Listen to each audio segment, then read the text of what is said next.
Across the Pond Golf Podcast, a discussion about performance and enjoyment in golf and life.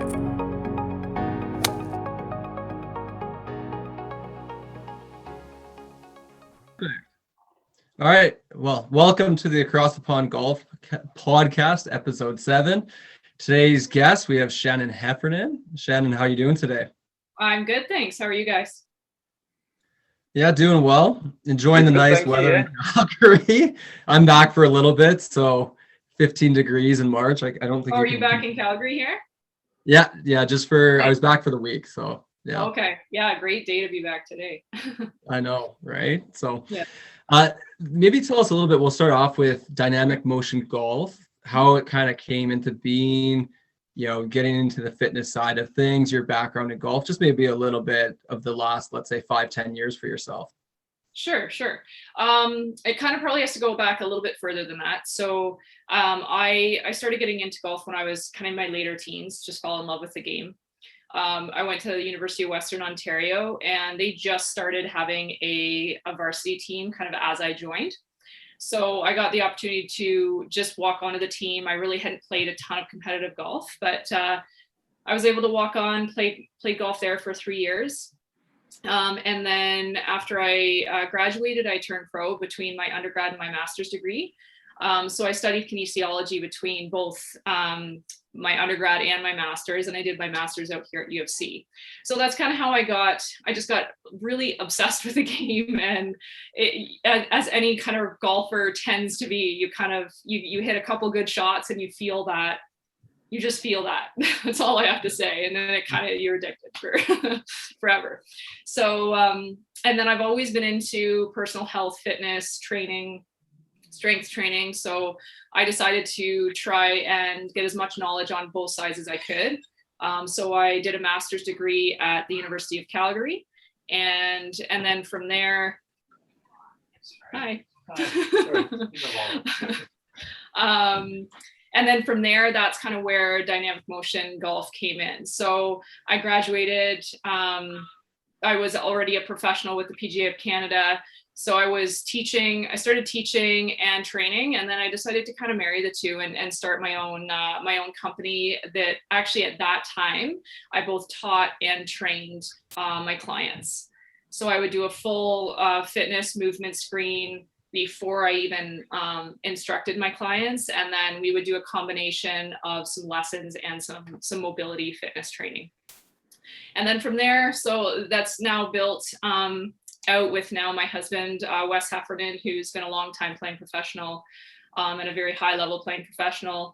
He's come on board with me and he thankfully agreed to do a performance center with me. So we now have dynamic motion golf in its current form, which is fitness and golf all in one facility, which we love. And we're just happy to be able to provide for Calgarians here. And we look to hopefully be some inspiration for the rest of Canada to maybe pop up a few more of these kind of combined training centers that allow golfers to do both the fitness and the golf. So that was a very long explanation, but that's kind of how it all came to be. Well, and so I've been there. Obviously, James hasn't, but it's a great facility. You guys got the TrackMan set up. You guys have a training area. You've got a putting and pitching area. It's a great place to go out practice in the winter. And I think that's a great segue into, you've got a big off season in Canada, especially in Calgary. Yeah. And how do you kind of see with like some high level athletes or even some like just average golfers, the training and the way you would train people, say in the winter versus in summer when they're playing a lot more, like maybe competing a lot more and whatnot? So the difference between the two types of training? Yeah, across the season, whether it's in the winter or if it's in the summer. So there is definitely huge differences, in my opinion, because when we're in the climate that we have in Canada, especially out here in Calgary, it's a very long off season, and then it's like a jam-packed short in season. So the off season is really, really important to get people prepared to be able to golf like a lot in the summer, repetitively. Like some of my clients last year were upwards of 100 to 120 rounds in literally like 6 months. 4.5 months. Yeah, or less. Even less than that, like literally 4.5, maybe 5 months, right? And that is a big part of what we do in the off season is we have to try and prepare the body to withstand all of that repetitive motion. So off season training is a lot of joint mobility work, first off, to make sure that the function of the joints are there. But then really the big second one that I think is the least trained and the most important is the capacity. So once the mobility and the function are in the joints, or the joints have function and mobility, then it's just a matter of building that joint capacity to withstand the amount of repetitive load throughout the season. So that's our goal in the off season initially, and then we would go into strength and power. But my goal with most golfers is really that capacity foundation, because if I can do that, then at least I know that I can get them close to a full season without their bodies breaking down, or hopefully the whole season without their body breaking down, because I know that when people get into season, it's like there's no stopping, and it's very difficult to have people maintain or even work on their fitness in season. So that's definitely the off season side of it. Yeah. Yeah, because I think the thing is, Shannon, obviously, as all three of us are golfers, it's very much as soon as you can go out and play, you just want to do as much as possible, you know. And Exactly. and I know that you guys certainly will be coming out of winter soon and back onto the golf courses. And for us in the UK, we're just kind of coming out of lockdown. In a couple of weeks' time, the courses will be opening back up for us. You're going to get a lot of people who haven't swung a golf club for 5 months, 4 months, whatever it is. And they're going to turn up to the first tee on a Saturday morning or whatever it is, pull out the driver. They're going to have 2 practice swings and then expect their bodies to just, you know, move along and start working properly. And I think you would get considerable sort of muscle atrophy without doing anything anyway, because the gyms have been shut and a lot of people won't have been doing that kind of work. But obviously it's difficult to get people to sort of hold back and prepare their bodies. So would there be a sort of way to marry the two where you say, all right, go and play, but let's sort of focus on building that foundation at the same time to sort of ease the way back in and sort of reduce injury risk? Definitely. So yeah, like what we'll see is come May, I want to start getting ready for the season. And it's like, well, season is already here. You guys missed a ton of time. But yeah, you can marry the two. I would say it's just a matter of trying to, it's hard because people are going to want to go out and play 3-4 rounds in the first, they just will. So I think as much mobility and capacity training as you can, where your body still feels not sore in the first month or two, you want to kind of mitigate all that fatigue and all that, just all that fatigue in the joints. So 2, 3 days, 4 days, you know, as much mobility training as you can do while you're golfing, and then trying to back off. I shouldn't say back off, this is not going to happen, but trying to minimize maybe how many balls you hit if you're on the range, and trying to maybe start out with 2 or 3 rounds in the first few weeks and then building it up from there. But that's a very hard task to ask of golfers in the very first of season. So yeah, it's not going to happen, is it? You know, and I think the difficult thing is for a lot of people, you know, obviously you work with elite athletes who spend the majority of their time working on their particular craft. But for a lot of golfers, they've got the sort of 9-to-5 jobs, or they're in the office or whatever, and they're sitting down for prolonged periods of time every single day. That's just not strengthening their body at all. It's not preparing them for any sort of movement. So, you know, obviously they're not going to have the time necessary perhaps to continually do movement work of an evening after work. They want to spend time with their families and one thing or another. So are there any sort of maybe micro workouts that people could do, just little 5 or sort of 10-minute little training sessions that can really help? Oh, for sure. I mean, I think the biggest thing is if most of the people that I train, they actually have very few high level golfers come through, a few. Chris being one of those, and my husband. We've got a few. Sometimes. Yeah. But yeah, no, we really do work with mostly more of the general population that just love to play golf, just your like really avid golfers that have jobs or that are retired and really have bodies that just don't work well. So I think the biggest thing with people's time, if they can at least get an understanding of where their limitations lie. So doing a golf fitness and movement screen, doing a TPI analysis, Titleist Performance Institute is fantastic for their screening process. Doing something that allows you to understand where your big red flags are that are going to cause the most issue for you in the season. So if you can get that to start, then you could have maybe 2 or 3 just specific stretches or specific exercises that you need to focus on to at least work on those red flags. And that could be 5-10 minutes a day. With the TV platform that we've developed, we do a 20-minute mobility, and that each episode is targeted to a different area. So if you have trouble with separation, or if you have trouble with shoulder mobility or hip mobility, you can kind of jump on and do one specific 20-minute mobility, and that's it. And at least you're doing something, right? So you're able to try and gradually build up that body. But if you're sitting all day, I mean, it's so hard because you're really combating a lot of stiffness, a lot of tightness, and golf requires so much of the body. It's tough. So James, I'm just going to jump in quickly. So Shannon, I'm curious because I do for my day job, I definitely sit quite a bit. What does actually, like, say, sitting for like 2, 3, 4 hours in a row do with your body, whether it's at an office or even say if you're in the car, you know? And I know for both of us, James and I have traveled to events, we've driven hours, right? And like, it's not like we were stopping every 30 minutes doing some jumping jacks, moving up and down and stuff like that. What does it actually do to your body that would like really make it hard to say run to the golf course after work and play 9 holes? Well, I'd say it's just lack of movement. So the muscles will be more in a tighter, shorter state.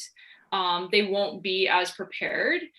But what I would say is if you are outside of your desk job doing as much as you can, then sitting for 4 hours and then asking your body to move, you might actually be able to do it.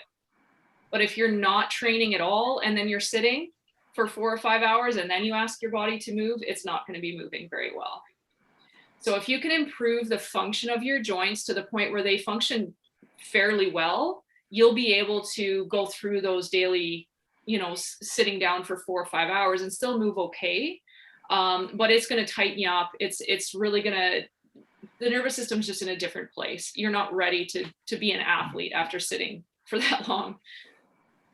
Yeah, I mean, because the thing is, it's not even about being an athlete, really. I mean, I suppose we're all animals, and you don't get any other animal really just sitting there in a chair doing nothing for such prolonged periods. Yeah. I know that there was a paper done. I think it was Mark Sisson, the sort of Primal Blueprint guy, and there's an English guy that he did it with. I can't remember his name, but they sort of looked into just how maybe sitting on the floor could really impact your mobility and movement through the day, just because you're constantly having to move around, you're not comfortable. So just even sitting on the floor, getting up, moving around, it can have a massive impact. Oh, hugely. Yeah, our bodies are meant to move. We're human. We're not meant to sit. And yeah, I think that's my training. A lot of my background is Titleist Performance Institute, but also functional range conditioning. And their big tagline is "We're humans first." The humans are meant to move. We're not meant to sit for long periods of time. We're not meant to sit in postures that, put our muscles and our joints on strain. And then the combat to that is then we don't move the joints in the range of motion that they should be moved. So we've got tighter joints, we've got less dysfunctional joints because of these kind of daily sitting postures, and then we don't actually train them in the proper way. So trying to ask that to then go to the golf, to the range or go and, start to play a round of 18, you're asking your body to rotate at high speeds, which most people's body don't even know how to rotate. their joints don't rotate for the most part. And then you want to be coordinated. So you're asking your body to be balanced, move the lower body first, the torso second, the arms third, in perfect sequence with contraction and relaxation with speed. It's like, yeah, one of the most coordinated movements you can do with the human body. And then you're combating that with the least coordinated, tightest thing you can do is just basically sit. So yeah, I'll tell you what, Shannon, you've almost made me feel a little bit better about not being very good. The way you just put that. Yeah, so I mean, what's obviously with the strength and the mobility work, you know, how much time spent do you think could really start to make a difference for people? Because again, it's, you know, people tend to think, and we all want fast results, but it's not really a fast process. So, you know, how long do people expect, or should they expect to put in some time on this thing before they can see the results? And obviously, what can they expect to see improve as far as performance goes? For sure. I think a minimum 20 minutes a day, if you're willing to put into to at least mobility training, that would be a minimum. But if you could put in 20 minutes a day with not understanding kind of where to put your focus, that would be, you would make huge change with that. So you're obviously not going to change maybe your shoulder mobility, hip mobility, torso mobility, you know, all of that in 20 minutes. But if you've got a red flag that's really restricting your swing and you're working on that 20 minutes a day, you'll see quite substantial change. Within a month, you'll see change. And then past that point, it's just continual. Unless there's some sort of joint, like deeper joint restriction. Yeah, and 20 minutes, Shannon, it's really not a long time, is it? You know, it's half a show on Netflix or whatever it is. You could do it while you're watching the TV. Yeah, exactly. Yeah, it's a very, I mean, you really do, if you want to be a golfer, if you want to play golf for a long time and be able to, you know, do it without pain, it's a requirement. You have to. And anybody, I mean, you obviously know, you guys know, being, you know, high level players, the guys that are on tour and they're playing, you know, at that high level, they're putting more time into their body than they are on the range usually and on the course. Because they know if their bodies break down, they're not going to be able to play at the high level. They're not going to be able to play. They're not going to be able to make money. But for us, it's like, we just see them play. We don't see all the work that goes into their ability to actually do that day after day. James and I know the opposite of that. When we were in college and we put a lot of time in on the range and probably not a lot on the body. So true. Yeah. You're very true. So I would say, at that level, when you're in like that kind of coming out of high school, college level, it's probably all play and very little body. And then when you kind of get more established, those guys that are, you know, that you're seeing more in the top 50, they're spending a ton of time. But yeah, that's probably a knowledge and a money thing, right? Because when you don't have the money to spend on, you know, on all these different, you know, team members, and it's tough. I get it. My husband's been, you know, doing the same thing, and we went through that phase of him trying to make it on the PGA Tour and European Tour and all that too. So I think one thing I was going to ask, just as far as like the injuries that you see, and Shannon helped me definitely progress through an injury, you know, and I was doing yoga. We've never talked about this on the podcast, James, but I was doing yoga and I strained a muscle in my lower ab. You know what? I'm not surprised, to be honest. Yeah. But go on, please tell the story. Go on, carry on. Well, I mean, there's not much more to tell, but I know when I went and saw Shannon, I think the first 3 months of the injury, I didn't almost do anything. I went and did some physio, some acupuncture. But I know when I first came and saw you're like, well, if you would have come here first, we would have actually got you doing at least a little bit. Yeah. So how often do you see when you get some people that have had injuries, and you know, whether it's a nagging thing for a few months, a year, or even something fresh, that people maybe back off even a little bit too much, and maybe just talk a little bit about injuries in general? Yeah, I'd say like if the common theme is if something hurts, we stop moving. Right? Yeah. So especially with backs, if we get a little bit of back discomfort, like our first tendency is to just, oh, I better not move it. So we kind of, everything becomes very robotic, and we don't touch the spine, don't move the spine. Like so I think we get that just sense of when we have some sort of injury that we want to completely protect it and not move it. And that's kind of one of the worst things that we can do. And if you've got a great physio, if you've got a really good team around you, they should definitely kind of understand what levels you can move at. But it's important when you're trying to rehab or coming back from an injury that you start to reintroduce the movement that joint does, so that when the tissue is healing, they're called fibroblasts. The fibroblasts are able to lay down tissue in the lines of the movement of the joint, so that it doesn't just randomly throw tissue down anywhere because we're in this position and they don't know what to do. They just throw down tissue. But if we're moving and we're doing motions that the joint should do, they will start to kind of lay down tissue on more of the lines of that movement, and we don't have to do quite as much in terms of the rehab. Could you just sort of elaborate on that, obviously for those of us who don't speak kinesiology? Yeah, like that's kind of the technical term. I cannot get into basically it's just the tissue doesn't heal properly. So the tissue heals more in a jumble and less in kind of series where you can create proper movement through a joint. Yeah.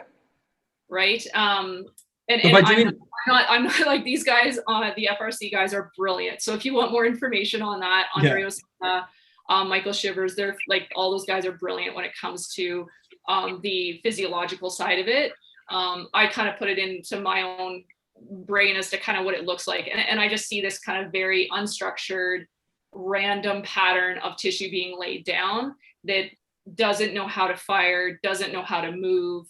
And then we kind of combat that with, then we go into strength training with a joint that is dysfunctional, doesn't know how to fire. There's compensation of different muscles going on.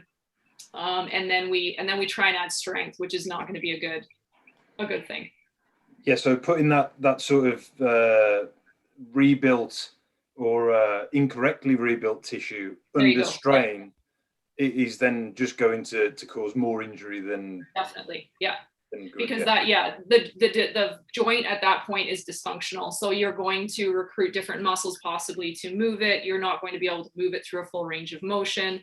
You're going to start adjusting and changing things in your body to compensate for that dysfunction. Yeah. So it's really easy to think of it as, let's take because hips are one of the biggest things in golf. So let's say you don't have any rotation in your left hip and it does not move. We basically say you don't have a hip. Your hip should be able to move freely within the joint. If it's kind of stuck in that joint, if you can't move your hip, you don't really have a hip. So the hip and lower back are all connected. So we want to make sure that our joints are functioning, they're moving the way they should. And yeah, after an injury, you want to make sure that you're at least getting in some movement and working with somebody that really understands getting you back to where you need to be. Yeah. And I think, Chris, you've definitely experienced that, having you where, your hips and lower back have been fighting against each other, and the lower back definitely lost. Oh, gosh. Yeah. And I mean, Shannon can attest to this. She's like, the first screening that she did, there was probably some laughing on as far as how tight I was and that I could play golf. And it was fun. Like, interestingly enough, we actually worked on just breathing correctly for, I think, like the first 2 sessions, because I held so much tension in my breath, and that can run itself through the body, which, yeah, I found fascinating when I was there. I know, like, I think I was there with you for about two months before I came to Vancouver. And yeah, the first month was breathing and like a lot of structural stuff. Like, it was crazy. Let's go off onto a bit of a segue then. And Shannon, do you want to talk about the importance of breathing correctly? Because it's not spoken about very often. Yeah, that's definitely one that I think we tend to skip a little bit. And I think it's one of the most important ones that we need to work on, especially as golfers. So breathing from a relaxation standpoint, first off, so to be able to combat nerves, to be able to breathe through situations when you're in those high pressure situations, or when you're just a general golfer and you're out there and people are watching you. I think just being able to properly breathe for those situations is one aspect, because it'll help you get out of that kind of fight or flight reaction. It'll help you to calm your nervous system and allow your body to work more effectively. So if we're in fight or flight, if we're in a fight or flight reaction, our body tends to tense, and then that sequence that we need for golf tends to really compensate, or I shouldn't say compensate. It tends to get messed up. So the sequence doesn't work as well as it should. From more of a body movement or structural mobility standpoint with breathing, when you have proper diaphragm breathing, you're going to have better segmental control, better movement of the rib cage, of the spine. And then as you get that, then you have better core control, and it really just stems from there. So let's say we're at our desks and we're breathing, most of us will tend to breathe, chest breathe and neck breathe. So we breathe and we tighten up all the muscles in the neck and the upper back. So when that happens, that tension goes all the way down the back and can stiffen you up and resist or combat your rotation or restrict your rotation. When we start to learn how to breathe and actually properly use the diaphragm, it allows us to get out of this tension area, and properly, as we breathe in, diaphragm lowers. As we breathe out, diaphragm raises up, and we're not using, the neck and the upper back to create that tension. With Chris's injury, when he came to me with that lower ab strain and his lower back issues, one of the big things was being able to properly use that breath and then be able to actually feel how the spine moves segmentally. And breathing is a huge part of that. So being able to expand, the lower rib cage, feel like you can actually breathe into the back, all of that. We can get into very technical details with the breathing, but it very much helps your body to move the spine, rotate the spine, properly engage your core, and then huge when it comes to stress relief on the course. Well, you know what? I think, I know certainly I've been conscious of my breathing while you've been speaking about it. I was just going to ask, I was like, James, are you thinking about your breathing right now? But you can feel the difference. And like you say, you almost have to train yourself to do it without thinking. But also, I mean, obviously the sort of fight or flight reaction that breathing can sort of stimulate, that might impair your sort of cognitive function as well, and it might make you could start making sort of bad decisions on the course and not really thinking correctly. Definitely. As a result. Yeah, that would be actually one of the main ones, especially if you're playing at a highly competitive golf, for sure. This is interesting, Shannon. I'm gonna a little bit of a curveball that we didn't put in our notes before getting on to today's session. But do you use a wearable like a Whoop, or Ring, FitBit, or anything like that? I don't, no. Okay. So James and I are both, we both use Whoops, and basically Whoop has 1 to 21 as far as your strain level goes, and 21 would be like a marathon. Yeah? Okay. Now, in the last 3 months of playing golf, my usual strain on a golf course for 18 holes, and that's walking 18 holes, is somewhere around like a 12.5 to 14, depending on like the undulation. I played a tournament on Sunday, and my strain was up to a 17.5. My calories went from typically around, I think, 1,500 calories, 1,400 to 2,100. Now, being in a competition, I was out there longer, I think for an extra 40 minutes. But I do wonder with the breathing, and as far as your heartbeat, I know my heart rate was way up, what that can do to you too. And I'd also like to ask you for from your perspective, after a round like that, what can you do from a calorie perspective, nutrition, and to just recover, obviously, when you do get a stressful round? Yeah, so that's, you kind of hit the nail on the head there, like the stress. So, there was a body reaction for you. The extra 40 minutes would probably take a lot of that as well. But there's no question when you're in competition, there's way more stress. So your heart rate's going to go up. You're going to end up just burning more calories just in general because you're stressed. you're going to need that breathing to be very effective, and you're going to need to be able to recognize when to use it. But I would recommend for most golfers, for every golfer really, to find somewhere in their routine where they take that breath. So it doesn't matter where, but maybe you pull the club out of the bag, you're looking at your target, and you do a full, deep inhale, complete exhale, visualize whatever you want on the exhale, releasing tension, dropping the stress, whatever it is. And then continue with your shot. Same thing somewhere in putting. Everyone's different. Everyone can use it differently. But I think if you start to do it that way, it'll at least bring some more relaxation over the ball. And then if you need to use it between shots as well, that can really make a difference. When you're done the round, you're after the round, and you need to start to recover. I think this is where most people really drop the ball. Especially, I'd say more competitive golfers are probably a little bit better, but maybe not. I was surprised at some of the higher level ones that I had seen, how little knowledge there actually was on how properly to eat and how to treat the body after the rounds. So you want to get like a full meal, good complex carbohydrates. So your rice, your sweet potatoes, something that's going to help restore your glycogen. You're going to want to have your good fats. So some sort of olive oil, avocado, some sort of good source of fat, your protein, obviously, and then just lots of water. But I think the habit is to just, come off the round, possibly have a beer, a burger. I tell you what, I know the Players is going on right now, and I think if Lee Westwood does win, there might be a few pints going. There aren't going to be many avocados eaten. No.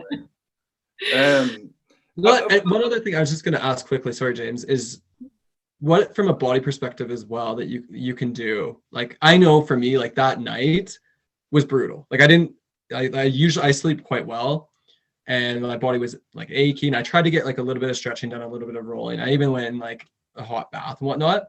And again, like this is a very like a stressful round. It's not going to be every time you play, but is there anything else you would suggest from like a body perspective? For sure. I would say, you're going to find what tends to kind of relax your body the most. So there's a lot of different avenues you can go.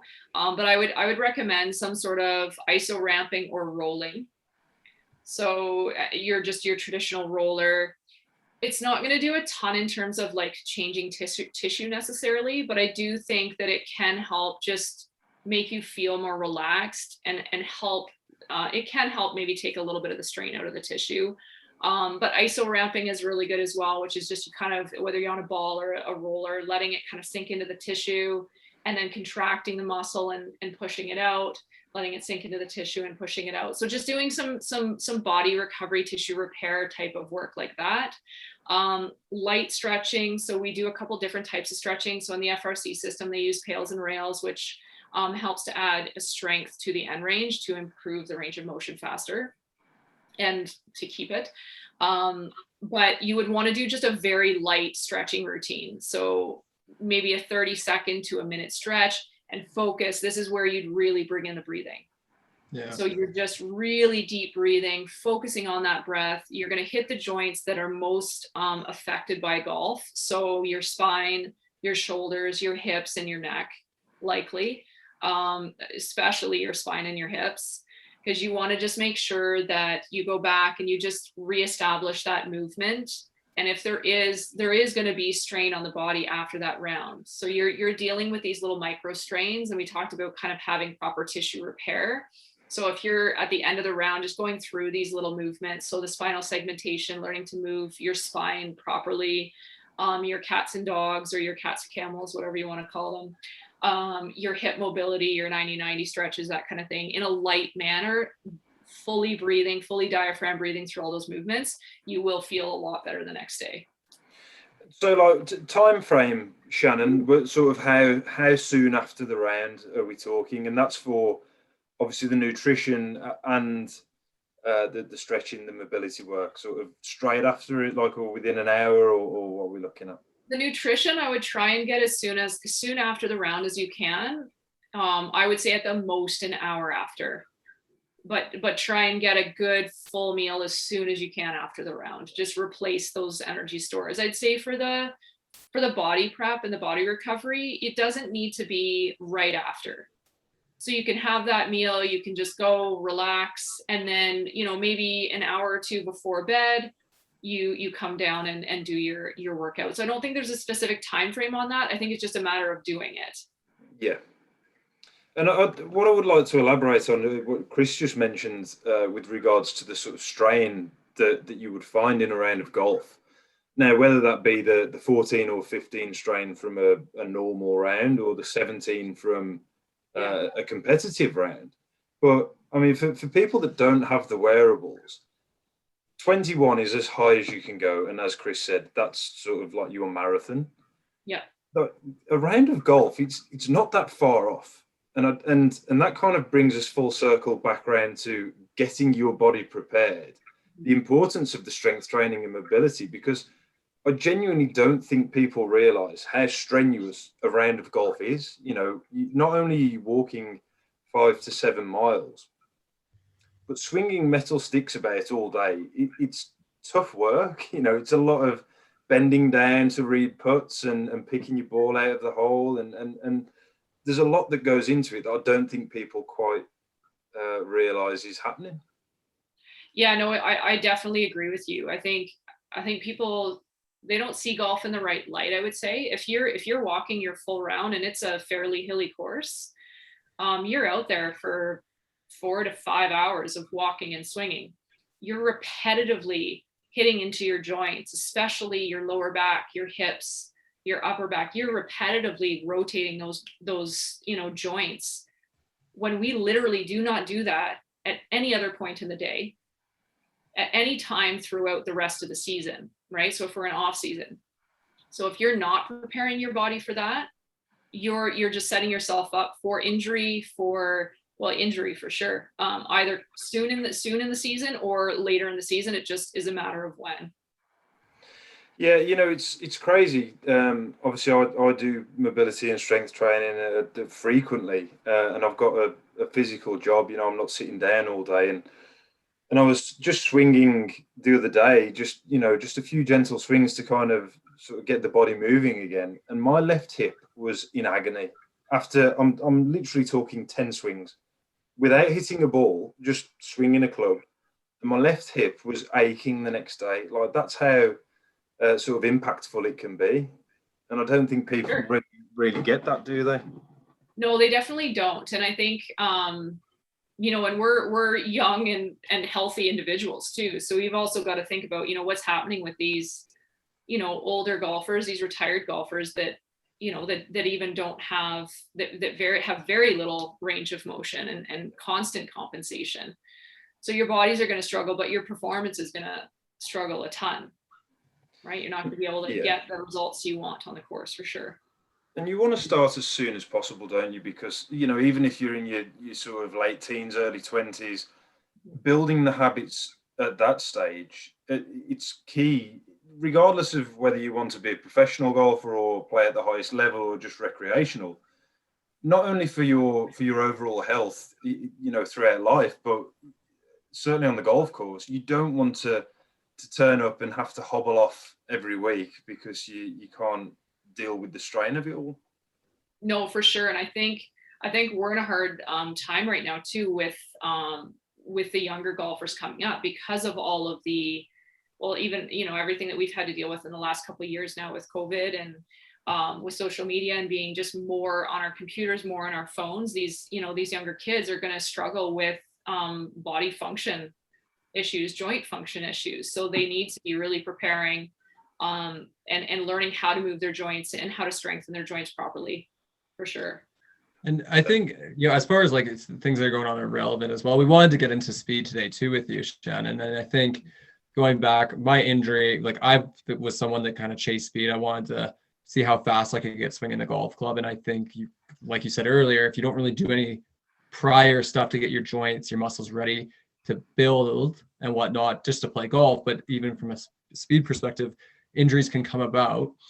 So how do you feel about everything what's going on? I know obviously Bryson's the one that's at the center of it, but how individuals can get speed in the right way versus the way, I know for myself, the wrong way, of like where you're going to get injured and whatnot. Yeah, so I mean, there's definitely a couple different ways that you can look at developing speed. And one of the ways is the way Bryson has kind of done it with he's just really bulked up, increased his strength. So he's got, more ability to produce force, and he'll be able to, with that, produce a little bit more speed. And he obviously does a ton of speed training as well. But the average person, they don't have the same time frame. They don't have the ability to likely do that much training. So from a safer standpoint in terms of getting started with speed is, first off, making sure that your joints function properly.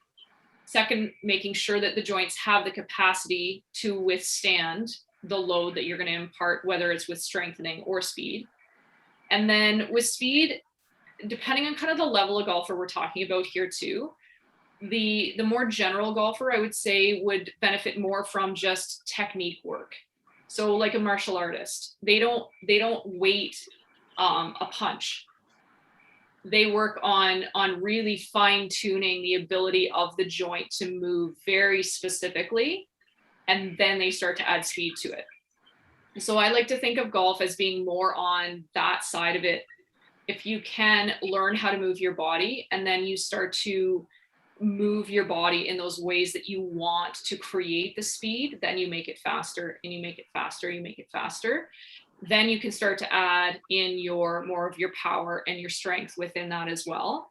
But I think people don't learn to move their body well enough before they decide to add on all of the strength and the speed on top of it. So that's kind of the way that I think about it. Is just, I would say speed generation is a skill. It needs to be, the technique needs to be there. And then you can work on it that way.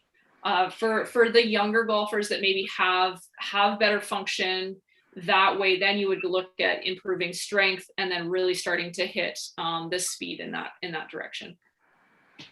Yeah, because you'll find that, and we've played with people. I mean, I've certainly had issues technically as far as the pelvis moves, and you see a lot of it particularly with amateur golfers, where the pelvis starts to get elevated early on, and you sort of get that crunching on the sort of lower right side of the body. Yeah. And trying to swing faster, and I did this for years, where it was just try and hit it as hard as possible, and then all of a sudden you've got a bad back constantly. Yeah. And not only that, I think it really does hamper your ability to move fast. You kind of hit a ceiling, and no amount of training is really going to push you further. Whereas, I mean, one thing I will say for Bryson, yeah, obviously he's bulked up a lot, but I mean, obviously you could sort of dive into this, but from where I sit, his body function looks very, very good and very healthy. Yeah, I don't. I have never seen what he does in terms of like the mobility and the function standpoint. But from what I've seen, there's a lot of knowledge there in the guys that he's working with, and they obviously know their stuff. So he probably has a decent amount of function behind him in that. But yeah, it's just a matter of kind of where you're at in terms of where that body is, and then what age you're at and what your goals are really, and how you want to regain that speed. Because I think you can put yourself just at such risk. I think speed is so huge now, and I think speed sticks are fantastic. But I also think that, you're also getting your 65, 70-year-old golfers, grabbing speed sticks. And I literally have a client I haven't seen all winter, and he's like, yeah, I got my speed sticks, I'm going to start swinging them. I'm like, buddy, like, you got to at least do a little bit before you start just swinging as hard as you can. So I think they're fantastic. They definitely develop. That's a lot of years of like probably not mobility work and working on the joints, So so you just have to be cautious. You want to make sure that you do give yourself the best ability to create speed, which is making your joints better, making them have a better capacity, making them stronger, and then, really trying to hone in on the movement. So how does the pelvis move properly? Do the hips move properly? And really trying to get the movement part of it, and then start to really add speed. It's the same thing when I train like a lot of my clients. They want to go speed hides skill. So if they're moving through an exercise really fast, it shows me that they don't know how to break it down and actually understand how to move through it as a skill. Yeah. If you get the movement, if you understand how to put that movement together, then you can make it faster and faster and faster and faster. And that's more the specificity they're training now more with golf. Like with Bryson, who is training more, how fast can I swing my club, specifically hitting a ball, as opposed to even doing the speed in the gym, right? Because it's that skill. He's trying to repeat the skill of making his swing faster, not even necessarily pulling a band faster or pushing a weight faster with power, that kind of thing. Yeah, so how is it transferable? And I think, my coach has always said, if you're ever training a movement without a ball, at least put a T-peg there or some point of reference, because it's no good just standing in the garden swinging as fast as you can, but the club is 10, 12 inches off the ground as you come through impact. Your body is in nowhere near the correct space that it would be if there was a ball there. Yeah. I think from a physiological standpoint, you would increase your speed, but you may not increase the consistency with the speed hitting a ball. You might increase your speed and then start to maybe blow it all over the place a little bit more because you're faster. But I think that specificity is really huge when it comes to swinging. But there is some transfer, obviously, of getting stronger and getting your body faster and moving it better. But yeah, I think they're starting to see now with Bryson and those guys are starting to just swing as fast as they can swing. And that's why at a young age, we also encourage like much younger golfers to just swing as fast as they can, because that develops I'm talking young golfers, but that develops their ability to create speed down the road as well. Because if we've missed our speed windows when we're quite young, we also have a cap on our speed when we're a little bit older, and it doesn't allow us to maybe get as high as we want to unless we've done something when we're younger as well. Which is interesting, because we had Sam Truman on, who coaches both of us currently. We had him on a couple of weeks ago, and he said that his biggest thing is trying to get people to sort of neurologically let go. Yeah. And just swing as hard as you can, because we sort of, with a ball there, it's crucial. It doesn't matter where it goes, just swing as fast as you can. But we all kind of want to guide it and keep it straight, but you kind of have to let go of that and just move as fast as you can. Yeah, no, completely. And that's where that skill component comes in, and you're not focusing on doing one specific move. You're just your skill, your focus is swinging as fast as you possibly can. Yeah.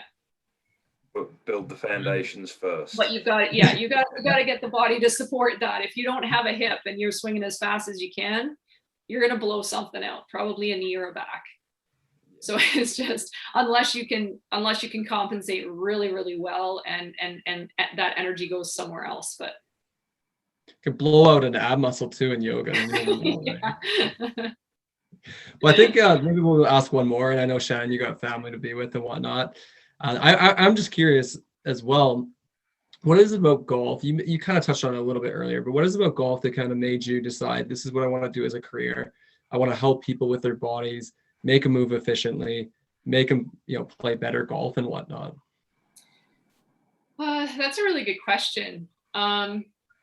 I was really athletic as a kid, and I loved all sports. But then as soon as I started to play golf, I think I've just always loved things that I can do on my own and figure out on my own and get better. And golf was I just really just fell in love with it. And I got addicted to that feeling of constantly trying to improve and get a little bit better.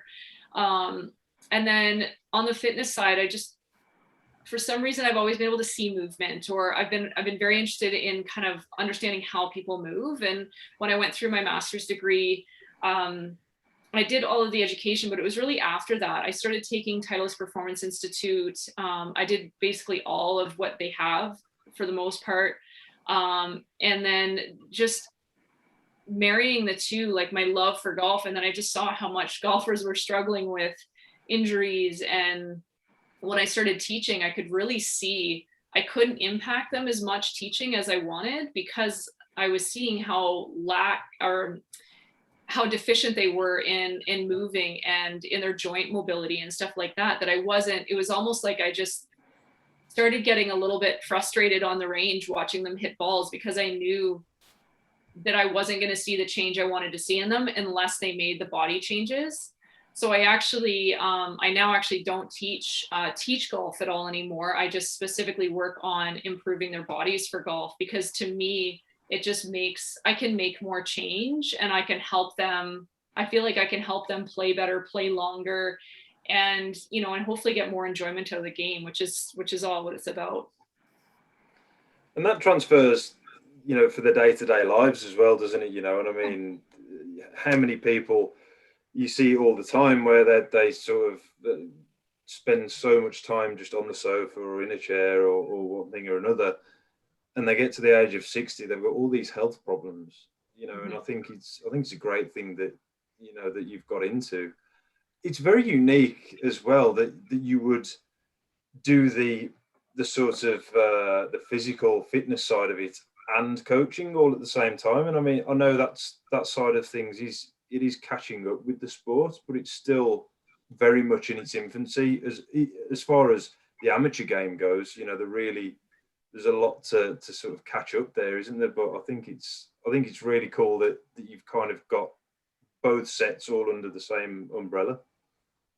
Yeah, I've been lucky in that everything just seemed to work out well for me, where I was able to play into I was able to shoot the round I needed to shoot when I needed to shoot it, and get into the PGA. And when I started to teach, I just loved starting to see movement. And even more than when I was training, when I was teaching, it really kind of made me almost see my clients, like almost see through into the joints, just to kind of figure out kind of where those blockages were occurring. And I love what I do. And now with Wes, my husband, being on board, he can, his knowledge on golf is baffling. So he allows me, we kind of challenge each other a little bit on that, but his knowledge now on the physics of it, I'm not a numbers person. So all of the numbers that go into a golf swing, he can help me on that side, and I see the movement side of it and what the body does. So it's a good combination for sure. Yeah, that's pretty good from a married couple. Do you ever have some of that battles at the kitchen table? Surprisingly not. I'm very lucky. He is completely respectful of my opinion and my background, and that's how we first met. So I hope he trusts me. Oh, I'm sure he does. Yeah. Well, yeah, Shannon, once again, we just want to say thank you for coming on and sharing your time. And you've got a lot to offer. You definitely helped me. And if people are looking to get in touch with you, how could they do that? Definitely through dmgolfperformance.com is our website. So if you're in Calgary here, you can definitely shoot me a line and come down and check it out. Maybe get a golf fitness and movement screen. But we also have Dynamic Motion Golf TV now, which we've got, I think, close to over 60 classes, ranging from mobility, core, strength, speed. And Wes has come on board now and done some mental series and instruction series on the TV as well. And that's just a subscription. So you don't have to be necessarily in Calgary, pop on and you can, get on a Zoom call with me and we can go that way too. Brilliant. Well, we'll link all of that in the notes anyway, because that's all very interesting stuff, and hopefully people can get a lot out of it. Thank you. Yeah, we hope so. We just want to, we obviously want to help, and hopefully it's a way we can reach a few more people. And if I can help somebody, not necessarily in Calgary, but help them improve their golf, that's great. Yeah, that's what we're all here to do. Well, again, thank you so much. And thanks, Shannon. Rest of your Sunday. Yeah, thanks for having me, you guys. Yeah, hopefully you can get out and enjoy. Hopefully it's nice where you are, James. No, never. No, it's usually quite cloudy, but we're hoping things change soon enough. Sounds good. We'll hope we can get out there soon. Yeah. Thanks, Shannon. All right, Shannon. Have a good one. Yeah. Take care. Bye-bye. Bye.